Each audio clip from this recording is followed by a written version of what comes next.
Hello friends, स्वागत है आपका अपने चैनल इन्फिनिटी ब्रेन्स में।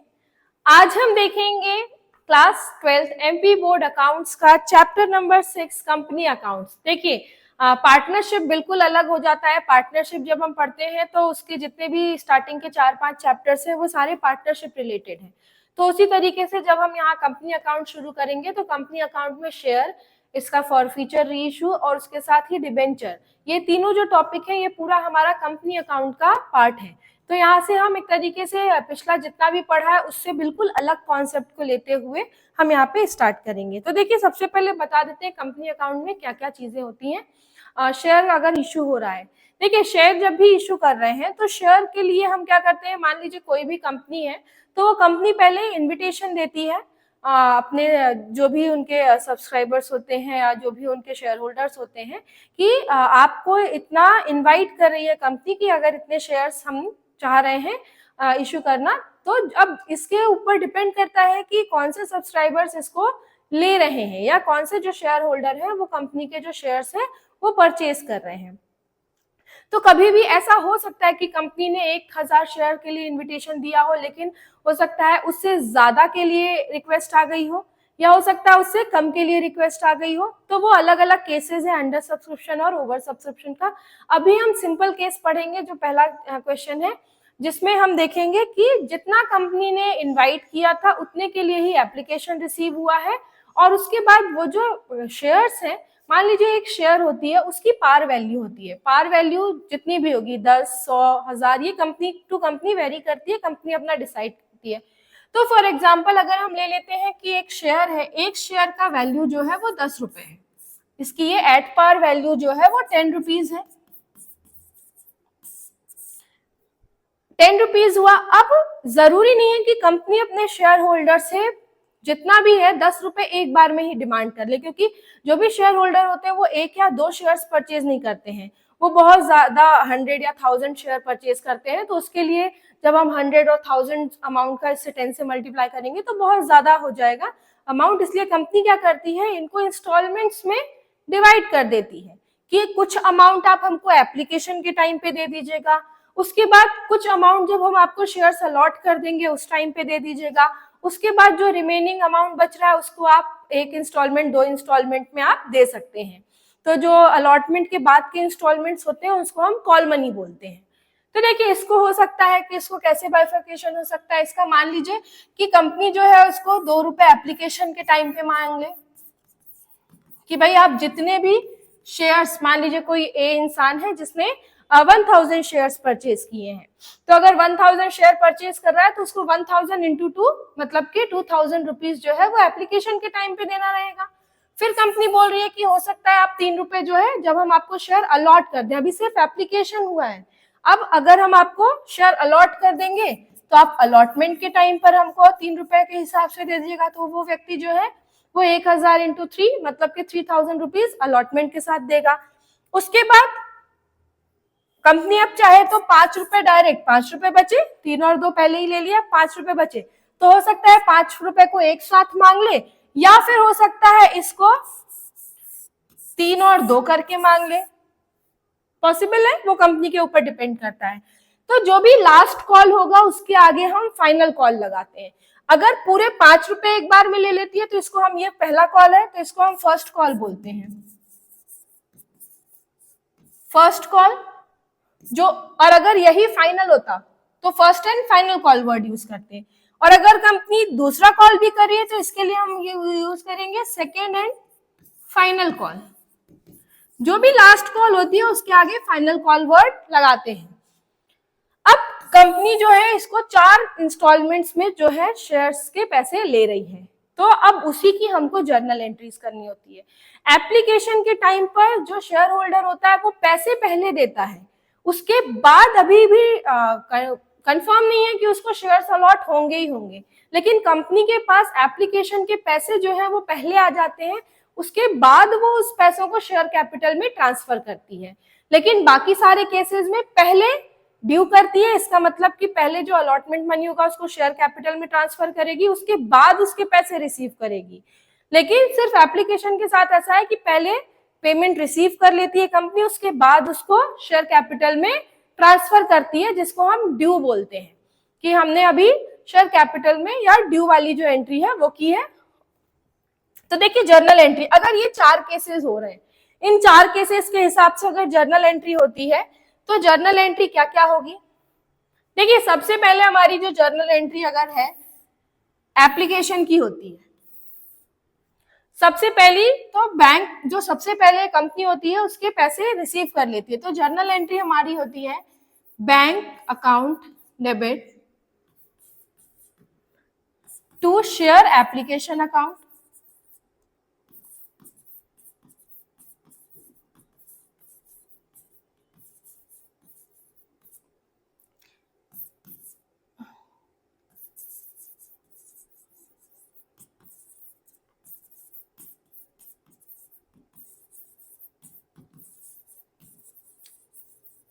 नरेशन आप देख लीजिएगा एक बार, वैसे मैं लिखते जा रही हूँ अभी, मैं सिर्फ जर्नल एंट्री बता रही हूँ कि एंट्रीज क्या क्या होती हैं। उसके बाद शेयर एप्लीकेशन का अमाउंट रिसीव करिए, अब हम इसको ड्यू करेंगे, ड्यू मतलब कि इसको शेयर कैपिटल में ट्रांसफर करेंगे, तो जर्नल एंट्री हो जाएगी हमारी शेयर एप्लीकेशन अकाउंट डेबिट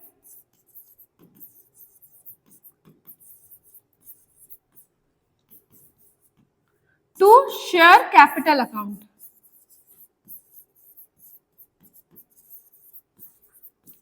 ये हमने ड्यू की है, तो यहां सिर्फ लिख देना है शेयर एप्लीकेशन ड्यू, नरेशन में हम लिख सकते हैं शेयर एप्लीकेशन ड्यू।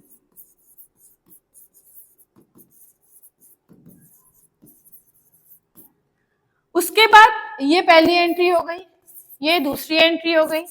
तीसरा अब हम आएंगे अलॉटमेंट, तो अलॉटमेंट के केस में ड्यू पहले करते हैं और अमाउंट जो रिसीव है वो बाद में करते हैं, तो ड्यू वाली एंट्री मतलब कि शेयर कैपिटल में ट्रांसफर वाली एंट्री पहले होगी, तो एंट्री हो जाएगी हमारी share allotment account debit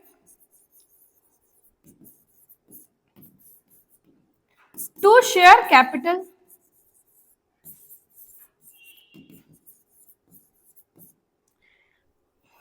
narration भाई amount of allotment share allotment due, और उसके बाद ड्यू एंड देन रिसीव करने के लिए अमाउंट जब इसका रिसीव होगा तो जर्नल एंट्री होगी बैंक अकाउंट डेबिट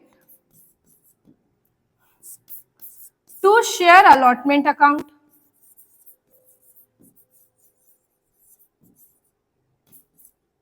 ये हो गया अलॉटमेंट तक का। उसके बाद जब फर्स्ट कॉल होगा तो फर्स्ट कॉल में भी पहले ड्यू फिर रिसीव, तो ड्यू की एंट्री करेंगे तो पहले होगा हमारा share first call account debit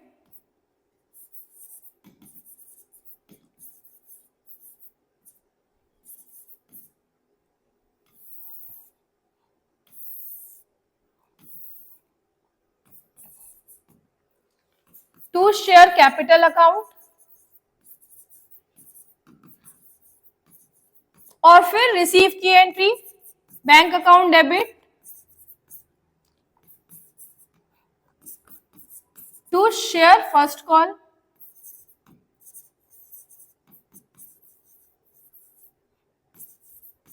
और सेकेंड कॉल के साथ भी सेम है, पहले ड्यू और फिर रिसीव, तो share second and final call account debit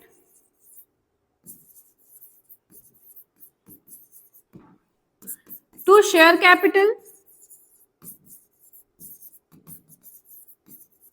और फिर रिसीव की एंट्री हो जाएगी हमारी bank account debit to share second and final call.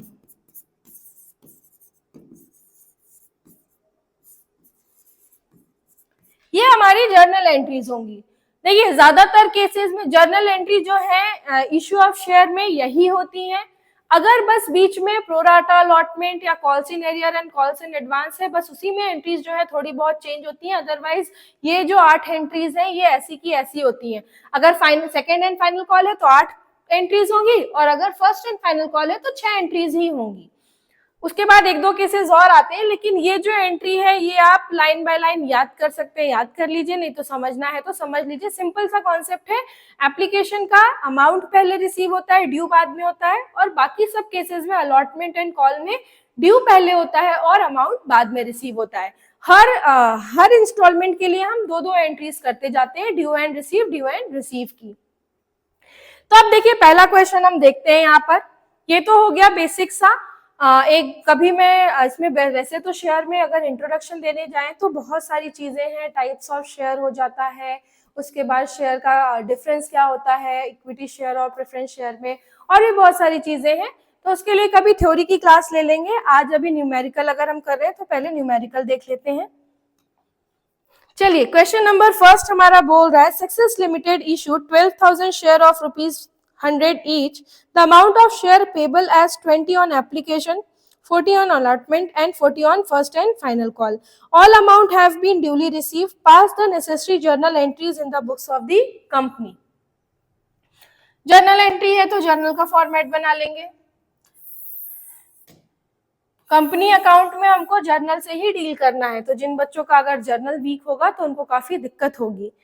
तो जर्नल अपना अच्छे से कॉन्सेप्ट समझ लें। अब देखिए यहाँ पर जर्नल एंट्री है, जर्नल एंट्री है तो हमारा यहाँ पे हेडिंग हो जाएगा particular ledger folio, amount, debit amount and credit amount. अब देखिए पहली एंट्री यहाँ पर सबसे पहले बोल रहा है, अब कहीं पर भी आप जब भी क्वेश्चन सॉल्व करिए ना तो आप कहीं रफली लिख लीजिए कि एप्लीकेशन पे कितना है, अलॉटमेंट पे कितना है और फर्स्ट एंड फाइनल या फिर सेकंड कॉल पे कितना अमाउंट है।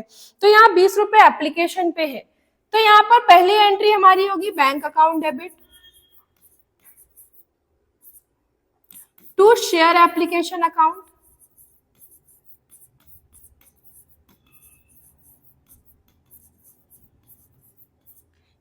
अब देखिए यहाँ पे कंपनी ने इशू कितने शेयर किए, 12,000 शेयर इशू किए। इसका मतलब 12,000 पे कितने रुपए वो एप्लीकेशन पे ले रहा है, 20 रुपए। तो हम इसी तरीके से इसका मतलब 12,000 पे 20 रुपए। ये जो है मैं ये आपको समझाने के लिए इस तरीके से कैलकुलेशन करी हूं ताकि चीजें क्लियर हो सके। तो यहाँ पर आ जाएगा हमारा 2,40,000 रुपीज। अब एप्लीकेशन को हम ड्यू करेंगे, मतलब शेयर कैपिटल में ट्रांसफर करेंगे। तो एंट्री हमारी हो जाएगी share application account debit to share capital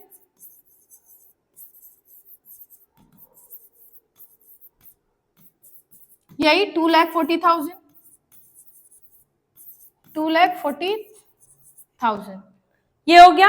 अब हम आते हैं अलॉटमेंट में। अलॉटमेंट था 40 रुपीज का, तो अलॉटमेंट के केस में पहले ड्यू मतलब कि शेयर अलॉटमेंट अकाउंट डेबिट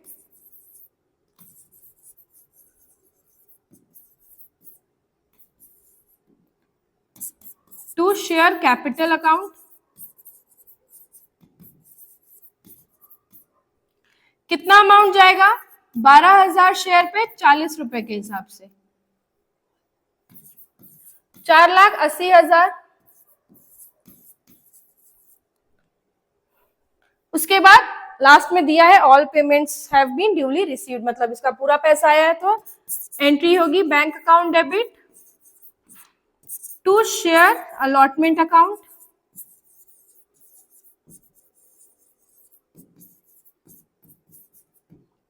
$4,80,000। उसके बाद नेक्स्ट एंट्री हमारी हो जाएगी फर्स्ट एंड फाइनल कॉल है, तो पहले ड्यू करेंगे share first and final call account debit. इसमें भी होगा हमारा 12,000 इंटू 40 रुपीज के हिसाब से 4,80,000।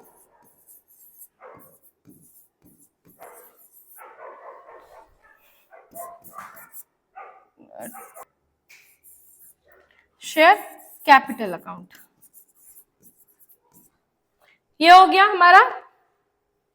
उसके बाद एक नेक्स्ट एंट्री और होगी share first and final call को हमने ड्यू किया है, अब इसकी रिसीव की एंट्री होगी। तो अगली जर्नल एंट्री होगी हमारी bank account debit to share first and final call account 4,80,000।